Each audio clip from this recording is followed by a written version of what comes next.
Hola Víctor, ¿cómo estás? Hola, ¿cómo estás? Bien, ¿todo bien? Bien, gracias. Qué ¿Cómo esto ya bueno. estamos entre nosotros nomás o ya No, se... ya está abierto, ya se No, sumó ya. mucha gente. De hecho, me pidieron a través de Colmebet Nacional si esto iba a quedar grabado. Nos pasó la vez pasada con un entrevistado en la vez anterior que, claro, empezó a hacer comentarios off the record. Entonces, a partir desde ahora ya los comentarios quedan grabados. Posteriormente yo edito la Ujú. conversación y vamos directamente al tema que nos incumbe y que nos interesa, que es el tema de la influenza. Sí, Sí, has tenido súper. harto trabajo, harta pega, harto trabajo estos últimos días con el tema de la contingencia a cargo de la vocería. Sí, sí, la verdad es que sí ha tocado estar comunicándome con varios medios, pero eh, no es algo que no sea común. Generalmente una vez, dos veces al año pasa alguna cosa así y hay que estar ahí haciendo la vocería y también trabajando en las investigaciones respecto a los temas. Ujú. Sí. De hecho, en alguna oportunidad nos tocó conversar con Gabriel León, Gabo Tuitero, y también él resaltaba la importancia de los comunicadores científicos, que en Chile, en diferentes áreas, desde el punto de vista de astronomía, desde el punto de vista de la biología, ¿no es cierto? Falta comunicar, falta trabajar la parte que tiene que ver con cómo saber comunicar temas complejos de manera simple para un público masivo. Entonces, imagino que también la vocería de Cornovet busca eso, ¿no es cierto? Hay diferentes tipos de target, diferentes tipos de público. Sí, la verdad es que por lo menos lo que hacia a mí se me ha solicitado es hablar el tema bastante técnico, sobre todo a los médicos veterinarios, y de ahí un poco saltarnos al público general, pero siempre pensando en que nosotros los colegas debemos como ser los primeros fuentes de información para la Uh -huh. población en general. Entonces nosotros tenemos que estar claritos de las cosas que suceden y de ahí lógicamente también aparecen requerimientos de otros medios, pero siempre buscando un poco aclarar los temas para los colegas. Sí, me imagino que este tema de influencia a lo mejor no es tan potente, o ya estamos cansados, la gente está cansada, si consideramos lo que pasó previamente con la viruela del mono y con el SARS-CoV-2, ¿no es cierto? Ya el tema es de interés, pero no genera tanto temor, me imagino, no sé si la gente ya estará insensibilizada o estará agotada. ¿Cómo percibes tú ese tema? No, o sea, lo que pasa es que también con esto de las pandemias la gente también se va informando y, y no es lo mismo que una infección sea zoonótica a que tenga un riesgo zoonótico bajo. Entonces, por eso yo creo que a lo mejor, no sé, no es mi impresión, pero me parece que, como tú dices, puede que no esté tan interesada. A mí me parece lo contrario, que igual hay interés sobre todo por el tema de que se ve la magnitud de una infección hoy en día en la vida silvestre, se ven que las playas están muriendo aves marinas, entonces por ese lado también yo creo que tiene cierto impacto. Y por otro Claro. lado, conocer que la influenza o gripe aviar puede generar grandes pérdidas también sanitarias y económicas en la industria, me parece que es relevante. ¿Mm? Sí. Si a partir de las 8:05, porque ya se está sumando bastante gente, vamos a comenzar formalmente la presentación. Así Ujú. que ahí vamos a tomar, de hecho, la declaración de alerta de la OPS, ¿no es cierto?, que puso en aviso que algo estaba pasando, que el 2020 ya había circulación en el hemisferio norte, que estar atento. De eso estamos a ir conversando. Vamos a conversar también Ujú. qué es la gripe, ¿no es cierto?, porque también cuando uno habla de influenza, gripe, puede pasar que muchas personas tiendan a confundir que sea lo mismo la influenza humana que la influenza aviar, ¿no es cierto? Entonces esos temas también vamos a ir bajando, vamos a ir viendo también lo que pasa con la ave, la importancia de lo que tú dices, a lo mejor, claro, tiene un potencial zoonótico, a lo mejor no tan importante, pero sí tiene un impacto económico, ¿no es cierto? Y también si tomamos el modelo una salud, que están muriendo aves silvestres, que están muriendo aves migratorias, ¿no es cierto?, que puede impactar a la fauna, que puede impactar al turismo, entonces son también de una salud para llegar también al impacto productivo que podría tener esta enfermedad y que Chile en algún momento lo ha vivido. Pero para eso también hay instituciones como el Servicio Agrícola y Ganadero que están atentos y prestos al desarrollo de esto. Así que yo creo que 8.5 vamos a comenzar formalmente. También a las personas, agradecer a las personas que se han ido sumando, que ya son varias. También, si hubiese alguna duda, alguna consulta, por supuesto, hacerla a través de nuestro chat, ahí con Víctor, como yo como moderador, y a Víctor le vamos a ir preguntando si hay algún tema de interés. Hemos participado también en algunas reuniones del Ministerio de Salud. Sé que el SAC está teniendo también bastantes reuniones para estar atentos. Chile es un país que se ha caracterizado por tener una pronta y una rápida respuesta. Tenemos experiencia, ¿no es cierto?, en alerta sanitaria, así que, y más aún si ya venía un aviso, entonces yo creo que las instituciones han ido trabajando con respecto a eso. Víctor, tú has trabajado también en, como dice la CDC o CDC, en la casa de virus de influenza. ¿Has cazado virus? ¿Has trabajado? Sí, o sea, nosotros en el laboratorio, una de las ramas que trabajamos es en el descubrimiento de virus, de nuevos virus en general y también de variantes de influenza. Hemos trabajado, por ejemplo, buscando virus de influenza en los cerdos, en la Antártica, hemos trabajado con pingüinos buscando virus. Y también hemos estado siempre en colaboración con instituciones buscando virus o caracterizándolos genéticamente. Entonces, esa es como una de las misiones que nos hemos autoimpuesto en el laboratorio de virología animal. Así que, claro, sí, lo hemos hecho. Víctor, hay un tema, ahí no puedo dejar pasar. Cuando tú hablaste del tema de virus de la influenza en pingüinos, ese es un trabajo que realizaron también con el doctor Daniel González Acuña, ¿o no? Sí, uno, de hecho, con el doctor Daniel fue uno de los primeros que nos facilitó muestras de pingüinos antárticos y con él hicimos las primeras caracterizaciones. De hecho, descubrimos unas nuevas especies virales, no de influenza, pero sí de otros virus con muestras que nos pasó él de la Antártica, muestras del 2014 por ahí. Y claro, después estuvimos trabajando con él, con otros investigadores, con algunos bioquímicos, Rafael Medina, Gonzalo Barriga, de diversas instituciones y hemos estudiado, como te dije, el virus de influenza también en pingüino antártico y ahora, por ejemplo, Gonzalo Barriga, que es académico también de la Universidad de Chile de Medicina, está estudiando potenciales virus, por ejemplo, en la paloma antártica, que una ave voladora que está presente como ave fauna antártica. Nosotros también ahora vamos a viajar a Antártica a estudiar y descubrir nuevos virus también en esas poblaciones. Perfecto, sí. Sí. Bueno, cumpliendo la carrera de Medicina Veterinaria de la Universidad de Concepción está cumpliendo 50 años, entonces yo también creo que un justo homenaje y un recuerdo a la labor que hizo el doctor Daniel González Acuña, referente en el tema vía silvestre, fauna. También veo que se une también el doctor Álvaro Lucio, que está un poco complicado de salud, que está remontando, también docente y también de la Universidad de Concepción, y también ya desde el comienzo de la salida se nos une la doctora Lisette Lapierre también, que me imagino que don Víctor la conoce por su trabajo allá en FABET. Así que vamos a comenzar, Víctor.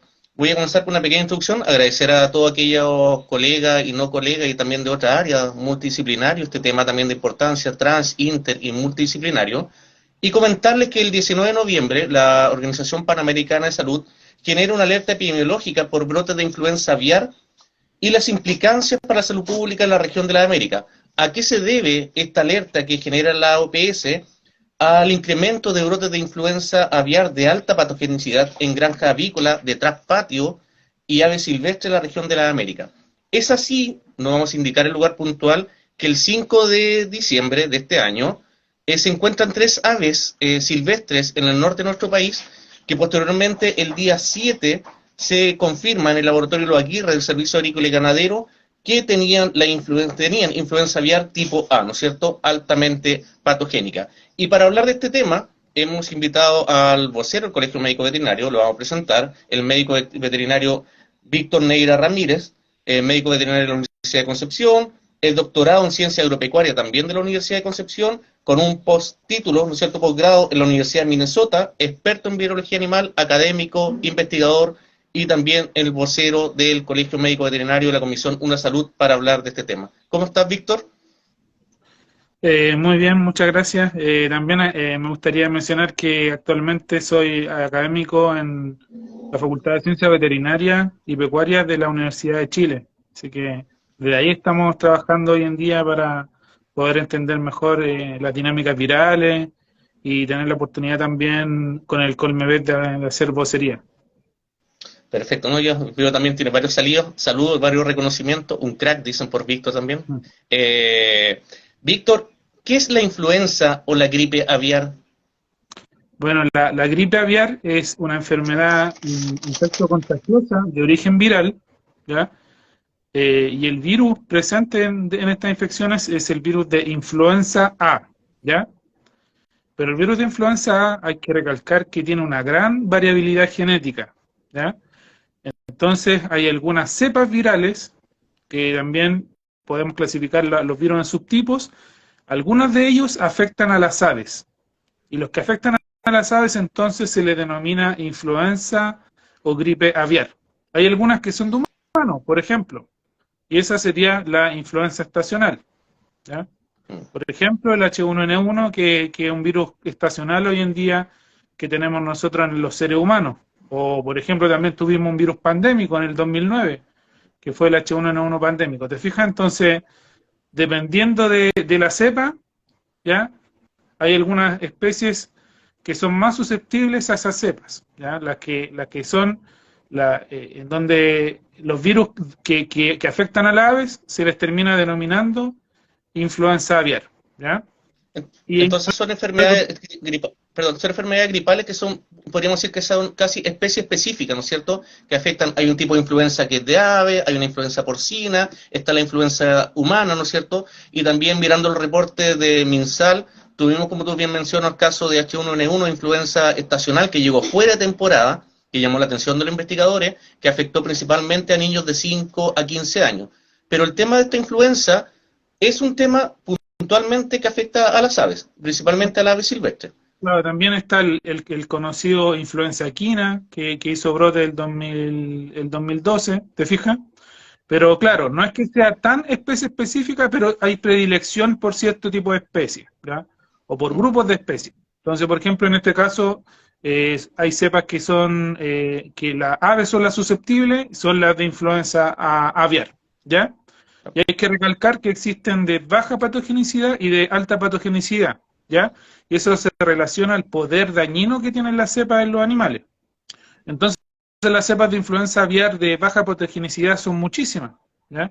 De hecho, los patos se denomina que son los animales reservorios de prácticamente de todas las cepas de influenza, ¿ya? Y son los reservorios porque en ellos prácticamente no se genera ningún signo clínico y ellos son capaces de tener presente diversas cepas sin tener ninguna enfermedad. ¿Te fijas?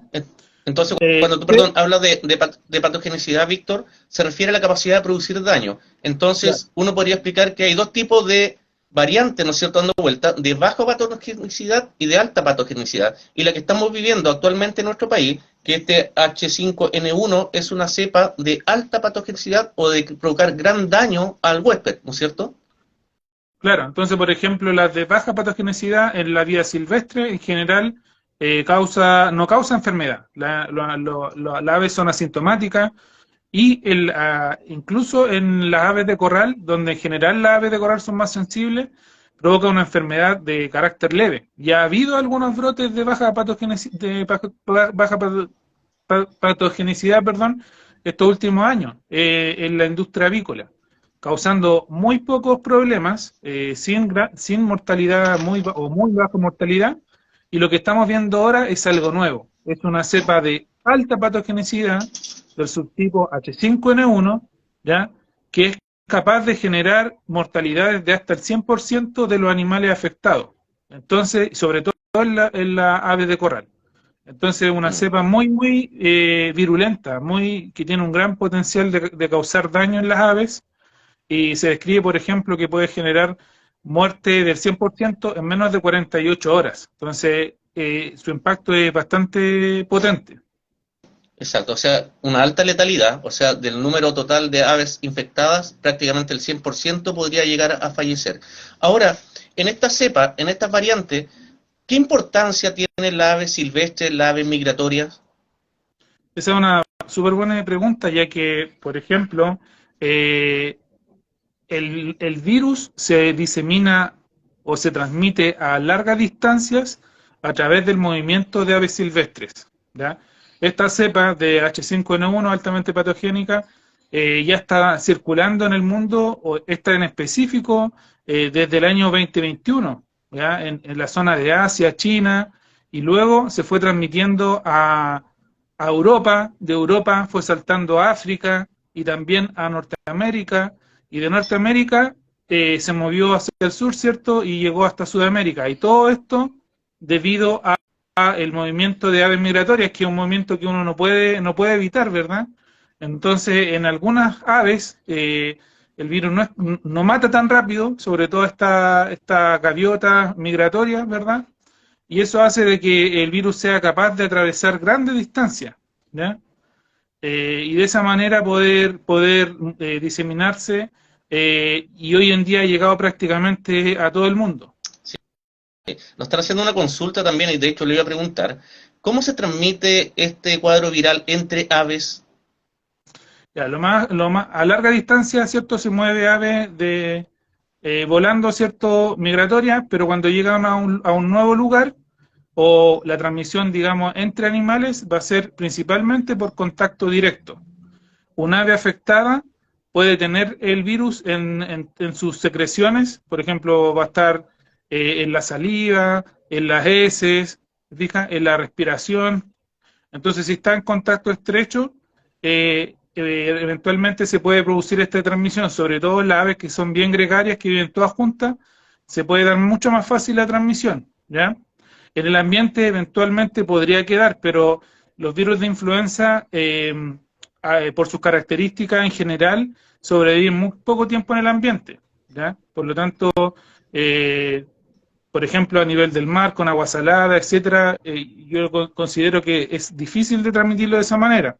Pero si se están en contacto estrecho, se va a poder transmitir, tal como, por ejemplo, nosotros nos podríamos transmitir el COVID, ¿verdad? Claro, o sea, son gotitas, ¿no es cierto? Son gotículas, o sea, eso es lo que facilita la transmisión entre aves, ¿no es cierto? La secreción. También se habla de que probablemente podría haber también transmisión vía digestiva, y eso es lo que tú mencionas, a lo mejor a través de las S. Víctor, hay un Claro. tema que me quedó dando duda, no vamos a hablar, insisto, no vamos a hablar de la especie involucrada, pero dentro de las aves silvestres chilenas, ¿hay algunas que pueden ser más sensibles que otras de padecer el tema? ¿O tendrá que ver con la conducta, con el tema de, tú decías, gregario, que comparte con esta ave migratoria? Sí, ¿Habrá mira, cierta la sensibilidad de verdad alguna es que especie? sí, la verdad es que a nivel mundial, y algo que también se ha observado en Chile, hay que decirlo nomás, eh, se ha observado de que los pelícanos han sido muy sensibles al virus. ¿Ya? Eso no es que solamente se hayan visto en Perú, que hay muchas noticias que apareció en Perú de que había grandes mortalidades de pelícanos, también en Chile ha habido algunos casos, y esto no es algo de acá nomás, sino que también hay reportes en África, en Grecia, en diferentes partes del mundo, donde indican de que el pelícano es altamente sensible al virus. Aún no se ha determinado cuál es la razón de por qué este animal sea tan sensible. Algunos indican que es porque estos animales tienen comportamiento gregario, entonces están bien juntos, digamos, cuando, por ejemplo, nidifican, que podría ser una razón para una diseminación más rápida, pero potencialmente o posiblemente también tiene que ver con un tema de susceptibilidad del hospedador, ¿ya? Debe haber algo que hace de que sea más sensible bueno, yo lo estuve buscando y no lo encontré, entonces seguramente hay que estudiar eso porque es tan sensible. Eso sería a nivel de la vida silvestre. Ahora bien, las aves de corral está súper descrito que son altamente sensibles al virus, así que por ese lado también, sobre todo los pavos, son muy sensibles a los virus de influenza. Perfecto. Víctor, bueno, hay una pregunta que no voy a dejar, voy a comentar al tiro antes que se nos pase, porque esto pasa muy rápido. Nos hace una pregunta con respecto a las palomas, ¿ya? La ave esta sinantrópica, que bien, pues, están más asociados al ser humano, más que a lo mejor son silvestres, pero tienen un comportamiento más asociado al ser humano. ¿Existe riesgo para este tipo de aves? ¿Ha habido descripción para este tipo de aves? Sí, muy buena pregunta. Otras aves que también tienen bastante influenza son las gaviotas, que no las dejemos pasar, ¿ya? Esas también tienen una interfaz bastante, son bastante sinantrópicas, ¿verdad? Y ahora yendo a las palomas o a los gorriones, ¿cierto? Que son aves que vemos todos los días en nuestras casas, la verdad es que hay pocas descripciones en donde se indique de que tengan que sean altamente susceptibles. En general, tanto palomas como paseriformes, ¿cierto? Que son los gorriones y otras aves pequeñas, son menos susceptibles al virus, pero sin embargo hay algunos registros que indican que sí también pueden infectarse, ¿ya? Entonces, pero lógicamente a niveles menores, son de menor susceptibilidad, por lo tanto, quizás de menor preocupación para nosotros, no hacer lo mismo, no sé, estar yendo a la playa y estar ahí en presencia de gaviotas o pelícanos, a estar, no sé, en Chillán, vamos a dar el ejemplo de Chillán, y estar ahí con las palomas de la plaza, ¿te fijas? Entonces, por ese lado hay diferentes niveles de susceptibilidad respecto al virus, digamos, de acuerdo a la especie o grupo o familia de aves. Exacto. Bueno, también hoy día tuve la oportunidad de conversar con un colega del SAC de la zona, y claro, hay cierta sensibilidad por el tema mediático, y de repente gente encuentra muertos gaviotas, encuentra muertos gorriones, ¿no es cierto? Individuos, no estoy hablando de dos o más, cuando hablamos de un brote hablamos de dos o más, y por supuesto da la alerta inmediatamente al SAC. O sea, tiene que haber criterios, ¿ya? La gente a lo mejor ve muerto una gaviota que ya 3 días, una semana muerta, y a lo mejor no es un tema de impacto, pero también hay que ser responsable con la denuncia. Los colegas del SAC también están monitoreando, están haciendo investigación en terreno, están dando respuestas, pero también ahí a la gente hacer llamados a la denuncia con responsabilidad. Si nos preguntan dónde se puede saber más, hablan del concepto zoonosis, y también vamos a comenzar con Víctor, si efectivamente corresponde al término zoonosis. ¿Dónde se puede estudiar más de esto? Bueno, está la misma página del Servicio Agrícola y Ganadero, el Ministerio de Salud también ha puesto alerta, también está trabajando, está atento a cualquier situación anómala que pueda aparecer. También está la OMSA, ¿no es cierto?, la Organización Mundial de Sanidad Animal, donde aparece el tema influenza, está la Organización Panamericana de Salud, y como indicamos al comienzo de esta entrevista con Víctor, la OPS ya de una alerta, ¿no es cierto?, a mediados de noviembre, por lo tanto ya uno puede, porque efectivamente, como indica Víctor, son aves migratorias, ya venía el dato, ¿no es cierto?, desde Colombia, pasó a Ecuador, también llegó a Perú, pero también hay casos descritos en Bolivia, por lo tanto tiene que ver con el tema de los humedales, no necesariamente aves migratorias costeras, ¿no es cierto? Entonces hay mucha información con respecto a eso. Víctor, tú lo mencionaste, o sea, esto es una enfermedad que puede tener una alta letalidad, pero sin embargo hay sintomatologías que pueden presentarse en la ave, que a lo mejor no necesariamente llegan a fallecer. ¿Qué sintomatología uno podría sospechar que pueden estar presentes en un ave con sospecha de influenza aviar? Digamos que cualquier comportamiento errático del ave es un síntoma de que podría estar con influenza aviar. Tenemos que recordar que en los mamíferos el virus de influenza en general es un virus respiratorio, ¿ya? Pero en las aves sobre todo los virus de influenza aviar, son virus sistémicos, entonces afectan a todo el organismo. Por lo tanto, si un ave, por ejemplo, no quiere volar, está como aletargada, fácilmente podría ser una sospecha de influenza aviar. Entonces no hay signos así como que uno dijera tan claros. Básicamente vamos a ver un comportamiento errático en el ave, y ya del hecho de que, por ejemplo, permita el acercamiento humano, como se han visto algunos videos, claramente la depresión, que no se quiera mover, es el signo como más fidedigno de que el ave está enferma, ¿te fijas? Después de Sí, en el eso caso de ya la, viene... sí, perdón. En el caso de la ave de postura, ¿no es cierto? Estamos hablando de grande industria, una baja en la producción también puede ser un indicativo. Sí, pero es tan rápido, el virus es tan rápido, por ejemplo, uno podría decir, no, influenza aviar baja de postura de huevo, por ejemplo. Pero digamos que es tan rápido en la producción que el signo clínico más rápido que tú vas a observar va a ser la mortalidad, ¿ya? Yo tengo unos colegas que trabajan en Estados Unidos, trabajan en la detección de brotes tempranos de influenza aviar, en pavos, y ellos me contaban, me decían, nosotros tomamos muestras de los bebederos, de los drinkers, con una gasa en las mañanas, ¿ya? Y las aves están totalmente normal. Hacemos el PCR durante el día, ¿ya? Y a veces aparece positivo, no sé, pues a las 2 de la tarde, y ya las aves empiezan a morir a las 4 de la tarde. O sea, es algo que es muy, muy rápido. ¿Te fijas? Entonces, eh, que uno vaya a darse cuenta por algún parámetro productivo, no, se va a dar cuenta mucho, mucho más rápido porque la mortalidad es inmediata. ¿Ya? No Perfecto, así perfecto. la de baja patogenicidad.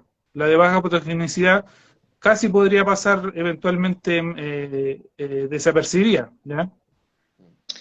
Sí. Víctor, bueno, y ahí vamos a llegar, bueno, después posteriormente vamos a hablar del tema del impacto de esta enfermedad, pero vamos primero con una pregunta que ha aparecido. ¿Esta enfermedad, este tipo de influenza H5N1, tiene un potencial zoonótico? O es decir, capaz de transmitir a las personas. La verdad es que, por definición, las gripes de influenza aviar no son enfermedades zoonóticas o tienen un riesgo zoonótico bastante bajo, ¿ya? Por ejemplo, en la historia de la influenza aviar altamente patogénica ha habido menos de 1000 infecciones zoonóticas, ¿ya? Entonces, el potencial de que se transmita al ser humano es realmente bajo, aunque se ha ocurrido, ¿ya? E incluso, y se han desarrollado toda la gama de signos clínicos, desde asintomáticos hasta algunas personas que han muerto, ¿ya? Pero en general se define como que no es una enfermedad zoonótica y solo ha ocurrido cuando ha habido manipulación de aves enfermas o muertas por un periodo largo de tiempo sin las medidas de protección personal adecuadas, es decir, sin guantes, sin mascarilla, sin antiparra, etcétera. ¿Te fijas? Entonces, por ese lado también hay que ser bastante conscientes de que no es zoonosis, pero de todas maneras nosotros evitamos de que ocurran o, o no es deseable de que ocurran estas infecciones zoonóticas, que sean, aunque sean muy, muy puntuales, se evitan porque digamos que no es bueno que haya transmisión interespecie, ¿ya? Claro. También, si una persona se llega a infectar con el gripe aviar, no hay, es, es muy, muy difícil, no hay registro prácticamente de que haya transmisión entre humanos. ¿Te fijas? Es una zoonosis, si es que fuese una zoonosis, que es muy poco probable, es una zoonosis primaria, es decir, pasa directo del ave en este caso al ser humano y del ser humano no se transmitiría a otro ser humano. ¿Ya? Perfecto. Perfecto. Sí, entonces, bueno, como en resumen, también estaba leyendo que por lo menos a partir de 2020 en Estados Unidos hay un caso descrito donde la persona se recuperó rápidamente, ¿no es cierto? Un tratamiento antiviral y todo el equipo de soporte.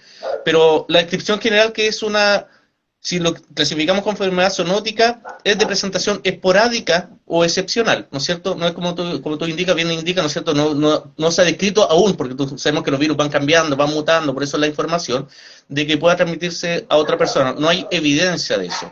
Ahora, Víctor también nos hace una pregunta bien interesante, porque también dice que esta enfermedad podría pasar al ser humano, así como también podría pasar a otros mamíferos. A lo mejor también, al igual que lo que estamos conversando las personas, a lo mejor no tiene importancia epidemiológica por ahora, pero sí podría ser el caso, ¿no es cierto? ¿Hay casos descritos de otras especies que se han visto afectadas por esta variante? Sí, eso sí. Sí, por ejemplo, epidemiológicamente hablando, lo que ha ocurrido es que a veces cuando mueren aves, pueden llegar otros animales a carroñarlas y lo que más frecuente ha sido es que ha habido otras aves carroñeras que se han infectado con los virus de los cadáveres de las aves positivas, ¿ya?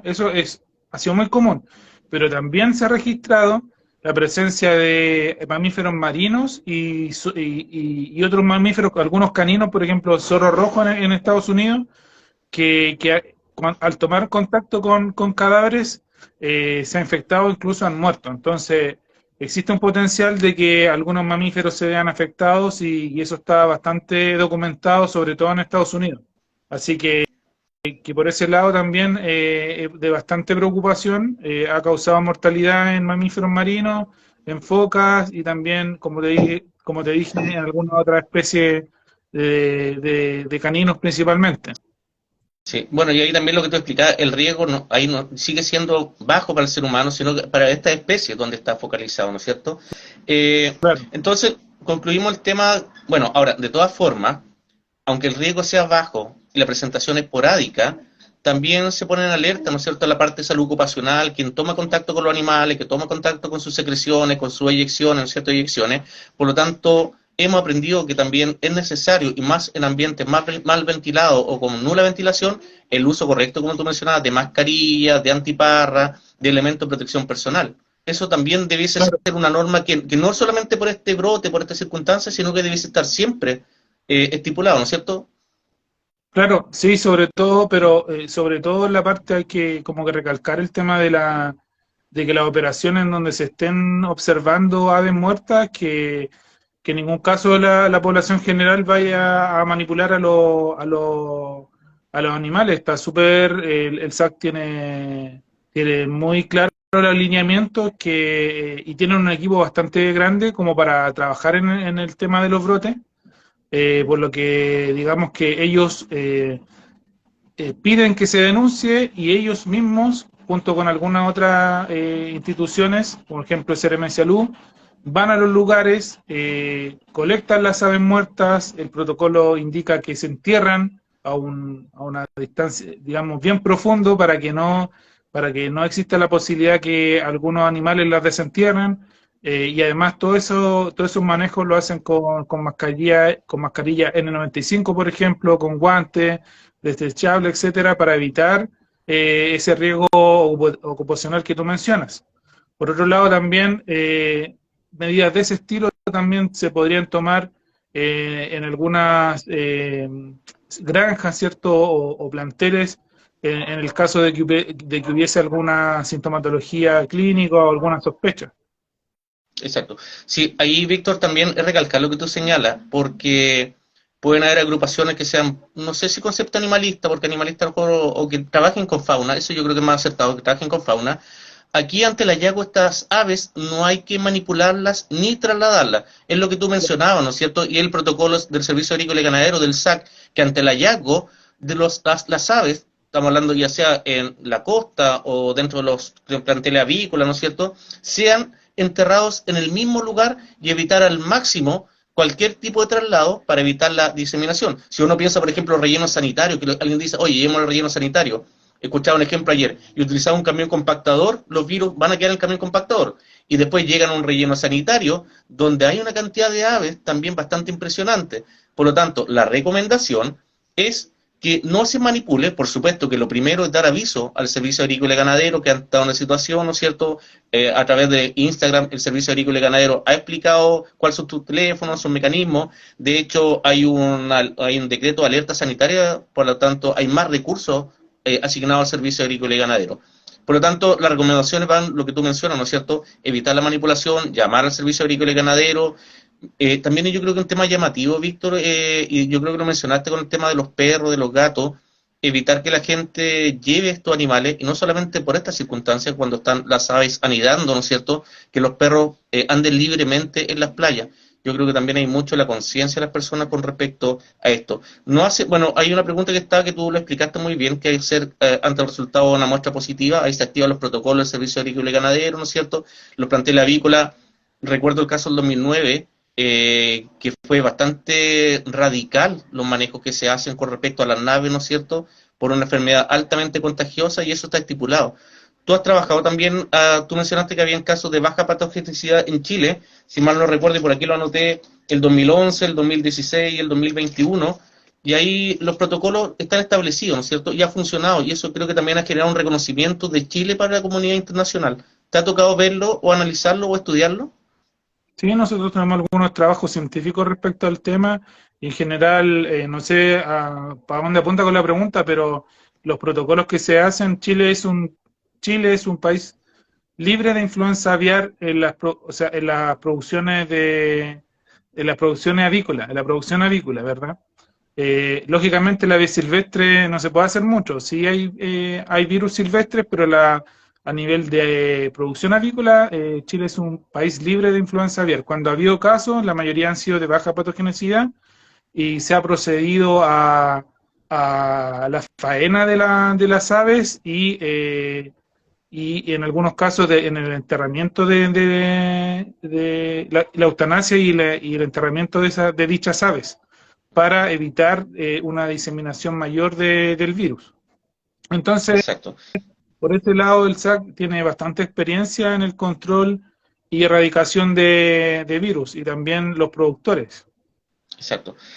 Víctor, bueno, hemos hablado, ¿no es cierto?, que esta enfermedad, el impacto sobre la salud humana es bastante limitado o acotado. Hay un impacto, ¿no es cierto?, sobre la fauna, sobre la ave migratoria, sobre el ave silvestre, pero este virus, un impacto grande a nivel país, es el tema de la industria avícola. ¿Por qué se genera este impacto si tuviésemos, como tú lo bien lo mencionaste, recalcar que Chile está libre de influenza, ¿no es cierto?, el plantel avícola, y eso está bastante acotado, bastante libre y es el reconocimiento. Pero ¿qué impacto podría tener sobre la industria este virus? Ya, miren, lo primero es que la influenza aviar no es una enfermedad de transmisión alimentaria. Entonces no va por el tema de que vaya también a haber transmisión por el consumo de carne, no, no lo es. O sea, hay que estar súper tranquilo que no va a ser una enfermedad que se va a transmitir ni por la carne ni por los huevos, eso es lo primero, ¿ya? Pero ¿por qué puede generar un impacto en las producciones intensivas de animales? Principalmente es porque va a generar mortalidad en el lugar donde ingrese, en ese plantel donde potencialmente ingrese, va a generar una alta mortalidad y además, al haber tantas aves afectadas, es posible también que se facilite la transmisión a otros planteles intensivos. ¿Te fijas? Entonces, es una especie de cadena que eventualmente se pudiese dar y que se ha dado en Estados Unidos, donde la transmisión, cuando ya se ven afectados los planteles, es una transmisión que se puede facilitar, y en este caso ya no solamente por la ave silvestre, aves marinas, sino que ya empiezan a jugar otros factores que pueden permitir la transmisión entre planteles, ¿ya? Por ejemplo, el movimiento de personal, el movimiento de materiales, ¿ya? Que al estar en altas cargas virales dentro de esos planteles puede haber transmisión, ¿cierto?, por fomite, no tan solo por el movimiento de aves, sino que también, como te digo, por movimiento de material, etcétera. Pero Eh, sin duda la mortalidad, la gran mortalidad es lo que va a generar el problema sanitario, donde enterramos a aves, por ejemplo, y también económico. Perfecto. Rocío Carvalho nos pregunta, ¿qué medidas preventivas se pueden tomar con plantel avícola? Bueno, ya están Bueno, establecidas. sí, están súper establecidas. En ese contexto está la Asociación de Productores de Aves, de Huevo también, que tienen su lineamiento, pero las medidas principales para evitar cualquier tipo de transmisión de virus a los planteles es la bioseguridad. Ya la bioseguridad, que hay varias medidas, varios protocolos de bioseguridad, pero por ejemplo, el evitar de que ingresen aves silvestres a las explotaciones de intensivas, por ejemplo, si ya, digamos nuestros gallineros, veámoslo en sencillo, ¿cierto? Si yo quiero evitar transmisiones entre especies, entre aves, ¿cierto?, silvestres a domésticas, no puedo permitir de que las aves silvestres se metan a los gallineros, al lugar donde comen el alimento, ¿cierto? Porque eso es al estar en contacto, el riesgo es muy alto de transmisión de infección y así es como se ha dado en otras latitudes, ¿ya? Entonces eso, tanto en el traspatio como en la producción intensiva, ¿ya? Nosotros vemos de repente en la producción intensiva que se meten aves, entonces eso hay que evitarlo, ¿ya? Lo otro es que, lógicamente, los operarios, la gente que trabaja en la producción intensiva de aves, no debería también tener un traspatio en su casa, ¿te fijas? Porque ahí se puede generar una cadena de transmisión. Entonces, eso también es parte de una medida de bioseguridad, que los operarios que trabajan en la producción intensiva no tengan aves en sus casas, ¿ya? También, por ejemplo, y esto va en escala, puede ser desde cambiarse de ropas, por ejemplo, sin bañarse, a un cambio completo de ropa para ingresar al plantel avícola, ¿te fijas? Va en escala y se puede llegar hasta tanto como que las personas que trabajan en los planteles avícolas tengan que ingresar, tengan que tener una zona de ducha, de cambio de ropa, para evitar que incluso lleguen, no sé, pues con el virus en sus zapatos, que a lo mejor podríamos decir que en el caso de influenza aviar, no es que sea una exageración, pero la transmisión no es fácil que se dé de esa manera, ¿ya? Es difícil que se dé de esa manera, pero sí estamos en una situación en donde haya una alta carga viral, donde, por ejemplo, ya haya transmisiones de virus en planteles, entre planteles, eventualmente podría ocurrir. Por lo tanto, tenemos que tener esas precauciones para evitar la transmisión, ¿ya? Víctor, hay un trabajo de la doctora Francisca Di Pilo, ¿no es cierto? Con respecto al ave de traspatio, esta ave que la gente tiene, ¿no es cierto?, su gallina para el autoconsumo, ellos sí pueden verse afectados con esta situación porque a lo mejor ellos, el tema es más precario, el tema de la bioseguridad, el acceso a comunicación, la importancia de la ave como fuente de ingreso familiar. En ellos también me imagino que hay que poner ojo, hay que hacer muestreo. Sí, en ese aspecto la doctora Di Pilo ha hecho un gran trabajo junto a su equipo, porque ellos han estado estudiando ese nicho, qué bueno que lo menciona.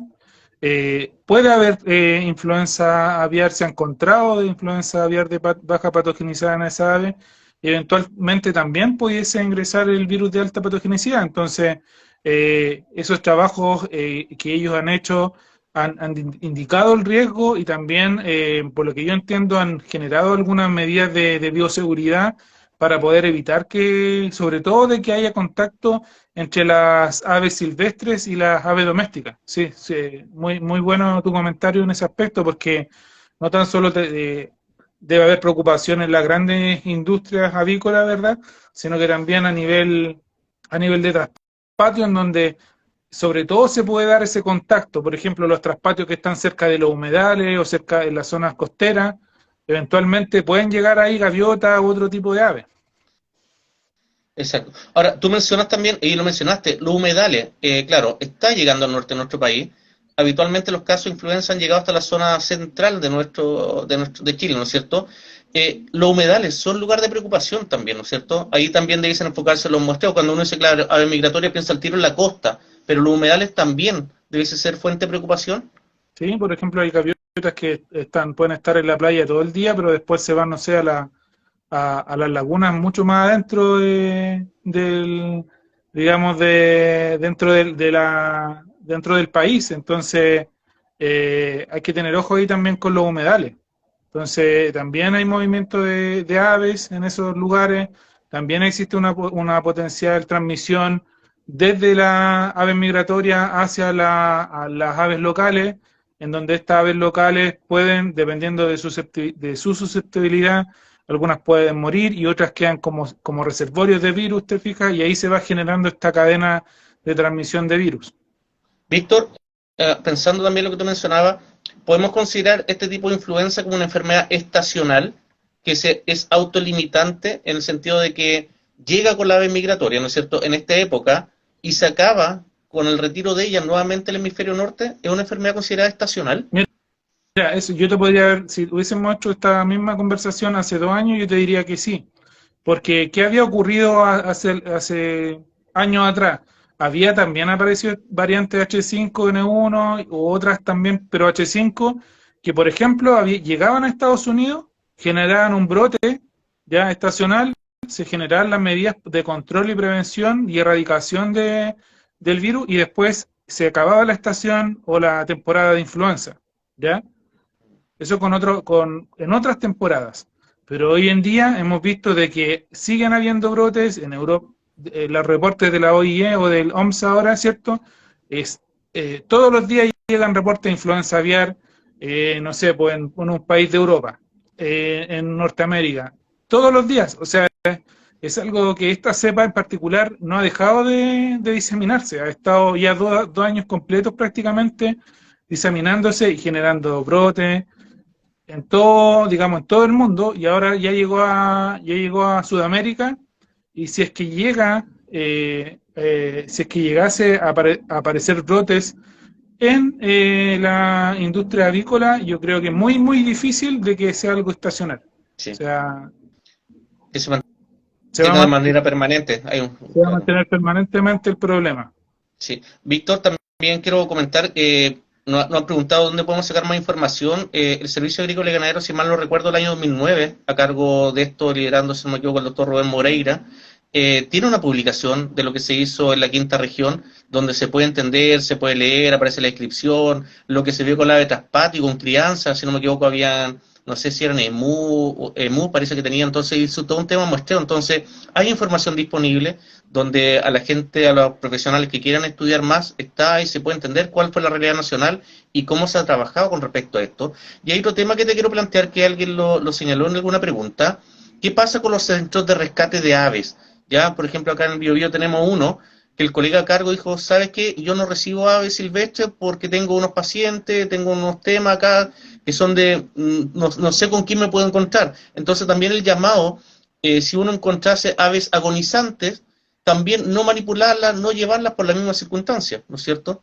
Sí, claro, ese es un llamado que ha hecho el SAC también, que si se, como te dije, si se observan aves moribundas o aves con enfermas, con comportamiento errático, que no deben ser llevadas a centro de rescate, no deben ser llevadas, porque si es una enfermedad infectocontagiosa, si es influenza, lo que va a provocar es una diseminación y a lo mejor una transmisión, y nosotros vamos a estar actuando como una especie de vectores y vamos a estar moviendo la infección cientos de kilómetros o decenas de kilómetros. Entonces, eso en ningún caso hay que hacerlo, sobre todo por la alarma que está hoy en día. ¿Te fijas? Y no tan solo, digamos, que aves voladoras, sino que también incluso pingüinos, por ejemplo, que uno podría decir, esto no es lo mismo. Sí, es lo mismo.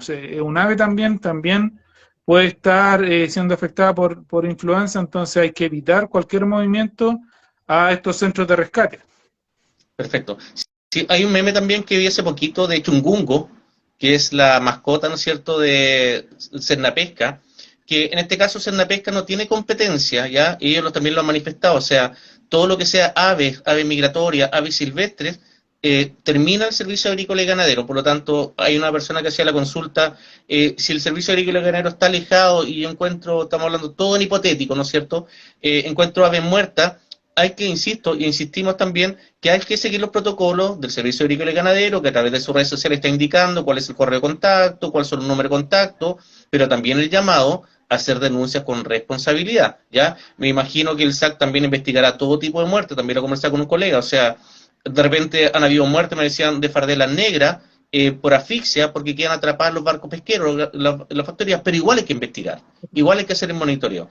Por lo tanto, el llamado también, y pueden aparecer, bueno, en Chile no tenemos registro de Marek ni Newcastle, pero otras enfermedades también podrían estar presentes. Entonces, yo creo, Víctor, acá hay que recalcar, no sé, también desde tu vocería como con MEVET, la importancia del trabajo que está haciendo el Servicio Agrícola y Ganadero y cómo la comunidad debe canalizar con ello este tipo de situaciones.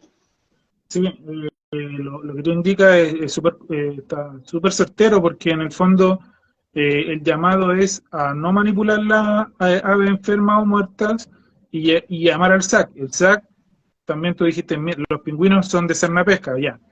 Pero resulta de que el SAC está todo coordinado, también está coordinado con Cernapesca, también está coordinado con los Ceremi de Salud. Entonces, en el fondo, lo más adecuado es comunicarse con el SAC, hacer la denuncia, y si ustedes no saben cómo hacerlo, que a lo mejor al médico veterinario de cabecera le pregunten. ¿Ya? Los médicos veterinarios estamos informados en este aspecto, debemos servir como ayuda para canalizar las dudas, así que por este lado tenemos un rol bastante importante también para poder ayudar al servicio agrícola en este tipo de asuntos. A lo mejor pueden también dar una guía. ¿Qué pasa si veo un gorrión muerto? ¿Será lo mismo que una gaviota? ¿Será lo mismo que un pelícano? En ese aspecto nosotros tenemos una función bastante importante también de educar a la población. Exacto. Sí, estaba pensando, está el Servicio Agrícola y Ganadero y también está el Ministerio de Salud, que también lo explicamos para que no se conectan. Y también, bueno, estamos ya en los últimos minutos con Víctor. Si hubiese más preguntas, también plantearlas. Tenemos toda la disposición de nuestro invitado a responder. El Ministerio de Salud también está preparado para la contingencia. Señalamos que una enfermedad de bajo riesgo, bajo potencial zoonótico, pero también se ha hecho la definición de caso, ¿no es cierto?, en caso de que llegase alguna persona con citopatología compatible. Por lo tanto, el Ministerio de Salud también está preparado. Ojalá que no pase, pero si hubiese algún componente ambiental, laboral, también la unidad específica de salud ocupacional y la unidad de zoonosis también deben estar prestas a dar respuesta a este tipo de situaciones. Por lo tanto, es un trabajo mancomunado, coordinado, ¿no es cierto?, y liderado en este caso por el Servicio Agrícola y Ganadero, porque más que una afección sanitaria en salud humana, el impacto es para la salud productiva. ¿Eso lo has visto, Víctor, no es cierto? ¿Se está trabajando de esa manera? Sí, digamos que el SAC es la autoridad sanitaria en salud animal y por esa es la razón que él lidera toda esta campaña. De hecho, el Servicio Agrícola ya hace tiempo que estaba preparándose para una contingencia de este tipo porque era bastante, digamos, evidente que podría ocurrir. Era, en el mundo ya el virus estaba presente, no se había ido por temporadas, como te dije, en Norteamérica seguía causando brotes, era cosa de tiempo de que llegara a América, empezó por Colombia y ha ido bajando, y eventualmente también podría seguir diseminándose. Entonces, en ese aspecto, el SAC tiene súper clara la película, ha tenido una campaña excepcional a mi juicio, hay mucha gente trabajando en el tema y así que yo insto a cualquier persona que vea, como te dije, aves enfermas, aves muertas, que lo informe, que no se acerque. Si está a 1 metro, 2 metros, no le va a pasar nada. Puede sacar una foto si quiere. ¿Te fijas? Y de esa manera poder informar para que el servicio agrícola pueda llegar con su gente y hacer el protocolo adecuado. Sí, hay cosas de esta enfermedad que a lo mejor no vamos a poder controlar. La migración de aves no la podemos controlar. Su interacción con aves silvestres tampoco la vamos a poder controlar. Pero sí que esto no se disemine, que esto no aumente y que no haya riesgo para el ser humano, son cosas que sí es responsabilidad nuestra, como tú mencionabas, es responsabilidad de los médicos veterinarios, de las personas que trabajan en diferentes instituciones públicas y privadas, ¿no es cierto?, para el control de esta enfermedad. Tu proyección, Víctor, ya casi al finalizar, de lo que pudiese llegar a pasar, de lo que pudiese ocurrir, a qué debiésemos atenernos, qué podría llegar a suceder, como dice el gran Gary Medel. Bueno, esperemos que no. El mejor escenario es que el virus se mantenga en la zona norte de Chile, que no haya una diseminación más hacia el sur. Ese sería el mejor escenario, que no se transmita ni a los traspatios ni a la producción intensiva de aves, ¿ya? Pero la verdad es que es altamente probable que se siga diseminando en la vía silvestre y ojalá que no se transmita a la producción intensiva, ¿ya? Eso es lo que, digamos que los deseos, no mi proyección, no quiero ser pesimista, pero digamos que ese sería el mejor escenario, ¿ya? Dejémoslo ahí nomás porque en el fondo si empezara a diseminar en la producción intensiva sería bastante complicado, entonces ya ahí digamos va a ser mucho más difícil el poder pararla. Sí, bueno, y acá también recalcar, tú lo mencionaste, o sea, reitero, bajo potencial zoonótico, los casos son esporádicos o excepcionales. Tú bien lo señalabas que el riesgo de transmisión a través de la vía digestiva por el consumo de carne de pollo o de pavo o de huevo es bajo, prácticamente no podemos hablar de cero en biología, riesgo siempre va a estar, pero lo más cercano a cero que no ocurra, pero el impacto es sobre el individuo, es sobre las aves, ¿no es cierto? Es el gran impacto que genera esta enfermedad y de manera indirecta, ¿no es cierto?, desde el punto de vista comercial, del ingreso, del comercio internacional. Por ahí va el tema, ¿no es cierto?, ya en el corolario, en la parte del cierre de esta transmisión. Sí, recalcar que para los veterinarios y para el público en general, digamos, que no es una enfermedad de transmisión alimentaria, no hay registros de que sea de esa manera, que se transmita de esa manera, por lo tanto es muy seguro seguir consumiendo huevo, pavo, pollo, ¿cierto? Digamos que el huevo y el pollo son las carnes que tienen un alto valor nutricional y son la proteína más barata de consumo humano, entonces tienes que consumirla con tranquilidad, no va a ser ningún problema, no va a haber ningún riesgo de transmisión. Y por otro lado, el riesgo zoonótico en general, como dije, es esporádico, es muy, muy difícil de que ocurra y menos va a ocurrir si nosotros tomamos las medidas de precaución que han sido indicadas por las autoridades. Perfecto. Y recalcar, y aunque sea majadero, bueno, dice, existe, bueno, también lo explicaste, si existe algún estudio de transmisión a animales de compañía, pregunta Rosa Raps. Sí, a la fecha no hay registro de este virus que se transmite, esta cepa en específico que se está transmitiendo, que se haya transmitido a animales de compañía, pero también, lógicamente, las recomendaciones para uno como persona también van para nuestro perro. O sea, si nosotros andamos con nuestro perrito, ¿cierto?, en la playa, que sea con cadena, ¿cierto?, que no le permitamos que se acerque a aves muertas, es algo bastante obvio, ¿verdad? Pero igual hay que recordarlo, ¿ya? Sí, Existe evidencia, pero no vamos a favorecer de que esto ocurra, ¿ya? exacto. Bueno, y no solamente el borde costero, también habíamos dicho los humedales, que son zonas protegidas.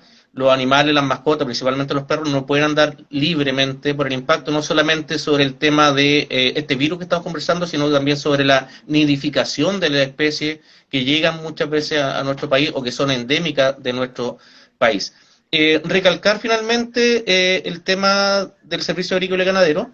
Está en la página, están las diferentes redes sociales del servicio agrícola y ganadero. El llamado es no manipular, no trasladar aves que son encontradas agonizantes o ya fallecidas en diferentes puntos, insistimos, borde costero, humedales o incluso en traspatio, dar aviso inmediatamente al servicio agrícola y ganadero para que ellos investiguen, verifiquen. Uno sabe que también a través de redes sociales se genera mucha información falsa, por lo tanto, lo primero, que la autoridad competente verifique que esa información es real y posteriormente tomará las medidas que sean de competencia. Víctor, finalmente, ¿qué está haciendo o qué ha hecho el Colegio Médico Veterinario a través del transcurso de estos días con respecto al tema de esta enfermedad? Bueno, el Colegio Médico Veterinario ha hecho una vocería, ¿verdad? Que yo he participado también. Ha generado, principalmente nuestra labor como médico veterinario es educar al público general, y de esa manera hemos estado avanzando, generar los lineamientos, eh, eh, digamos, establecer algunos protocolos, ¿verdad? Recalcar cómo se debe trabajar con estas animales, ¿verdad? Por lo tanto, el colegio tiene una función más bien de informativa, ¿ya? Y también un poco, también ha participado en algunas reuniones con el Servicio Agrícola y Ganadero, pero siempre con el ánimo de organizar, por ejemplo, a médicos veterinarios, a asociaciones, ¿verdad? Pero más que eso, no, digamos que es un papel más bien informativo, organizacional, más que de otro tipo, ¿ya? Perfecto. Sí, bueno, también agradecer, ya vamos a empezar a terminar este despacho, esta sesión. Yo sé que Víctor ha estado con varios temas, además es académico, por lo tanto el cierre de año, para todos aquellos que nos dedicamos a la docencia, siempre es un tema. Nicoseba.bet también agradece la comunicación con Víctor. También reitero que el Colegio Médico Veterinario está presto a participar de este tipo de actividades, a hacer comunicación de riesgo. A veces estamos trabajando en general con los grandes grupos, con los grupos de interés, y nos olvidamos de comunicar a un nivel más bajo, un nivel más cercano, que la gente pueda entender. Recalcar que esta es una enfermedad que se ingresa a nuestro país, tiene un impacto, ¿no es cierto? Ya ingresó a partir del 5 de diciembre, que es un impacto en la fauna, ¿no es cierto? La avifauna, la ave migratoria, la ave endémica en nuestro país, pero también el gran temor, sin quitarle el peso y el valor que tengan esta ave, es el impacto que es productivo que pudiese tener. Y también imagino que Víctor, a través de los diferentes canales, el Colegio Médico Veterinario, está dispuesto a resolver dudas, consultas, ¿no es cierto?, de la parte técnica, ya sea para colegiados, no colegiados, para médicos veterinarios y para profesionales de otra área, ¿no es cierto? Colmevet está disponible y cuenta con esa disposición. Pero sí, la función del Colmevet, como digo, la parte científica la lleva al servicio, la parte científica, logística, la mayoría de las cosas, lógicamente, la lleva al servicio, ¿ya? Y nosotros, si podemos tener alguna función, va a ser principalmente informar, educar, y ayudar a que se sigan los protocolos lineados por el servicio. Sí. Bueno, ya empezamos a despedir a Víctor y agradecer a todos quienes participaron, a quienes hicieron las consultas. Vamos a ir viendo cómo van estos días, qué nos trae la influenza en nuestro país, esta influenza o esta gripe aviar. estar atento a los canales oficiales de comunicación, insistir, ¿no es cierto? Nos agradecen por aclarar las dudas. Los canales oficiales, ¿no es cierto?, que es el Servicio Agrícola y Ganadero, canal oficial que es Colmebet, ¿no es cierto?, Ministerio de Salud, respetar eso, porque uno sabe cuando aparece cualquier circunstancia, cualquier noticia, se disemina rápidamente y no se respetan la información como corresponde. Víctor, te reitero el agradecimiento, sé que estás con bastante carga laboral, con harto tiempo, pendiente, ¿no es cierto?, viendo muchas cosas, asumir la vocería, que es una labor sin fines de lucro, ¿no es cierto?, pero que también da la satisfacción que estamos haciendo gremio, como se dice, agradecer también a través de Colmebet Bio que te hayas dado un tiempo, y también esperar verlo el 21 de enero, en la conmemoración de los 50 años de la Universidad de Concepción, en el campus Chillán, para recordar también historias, anécdotas y tantas cosas que pasaron por allá. El 14 de enero, si no me equivoco, en Concepción y el 21 allá en Chillán.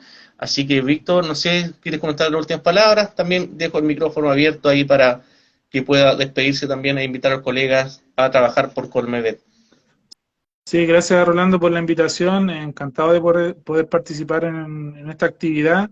Gracias también por invitarme al evento de la Universidad de Concepción.